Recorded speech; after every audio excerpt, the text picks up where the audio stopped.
ও আমার একটা হৃৎপিণ্ড, সেটাই আল্লাহ নিয়ে গেছে। পরশুদিন বলছে, বাবা আমার একটা বরকা কিনে দাও। আমার স্যান্ডেলটা দেখেন 3 বছর পুরাতন ছেঁড়া, কিন্তু আমি আমার স্যান্ডেলটা পাল্টাই না, সেলাই করে নেই, কিন্তু আমার বাচ্চাদেরকে আমি কষ্ট পেতে দেই না। শুধু একবার বলছে, বাবা লেচে খাবো। আমার মেয়ের মোবাইলে আমার না হলে 500 ছবি আছে।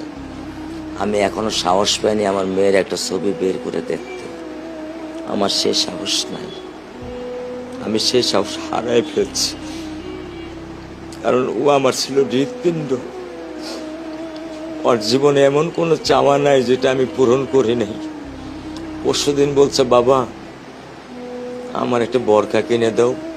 আমার চাচতো ভাই বললো, ভাই ইসলামপুর থেকে 300-400 টাকা পাওয়া যায়। আমি সাথে সাথে মিনি মার্কেট থেকে আমি 1000 টাকা দিয়ে আমার মেয়েকে বরকা এনে দিচ্ছি। আমি দরিদ্র, ভাঙা বাসায় থাকি, কিন্তু আমার সন্তানদেরকে আমি কখনোই দারিদ্রতার স্বাদ পেতে দেইনি। আমার স্যান্ডেলটা দেখেন 3 বছর পুরাতন ছেঁড়া, কিন্তু আমি আমার স্যান্ডেলটা পাল্টাই না, সেলাই করে নেই, কিন্তু আমার বাচ্চাদেরকে আমি কষ্ট পেতে দেই না। শুধু একবার বলছে, বাবা লেচে খাবো। আমি 1 মিনিটও দেরি করিনি। আলহামদুলিল্লাহ, শুকরিয়া, আল্লাহ দিছে, আল্লাহ নিয়ে গেছে। আমার কোনো কষ্ট নেই। আমি তো চাইলে পারতাম না। অনেক দম্পতি আছে যাদের সন্তান নেই, আল্লাহ দিছে, আল্লাহ নিয়ে গেছে। আমি আলহামদুলিল্লাহ করি আল্লাহ গেছে।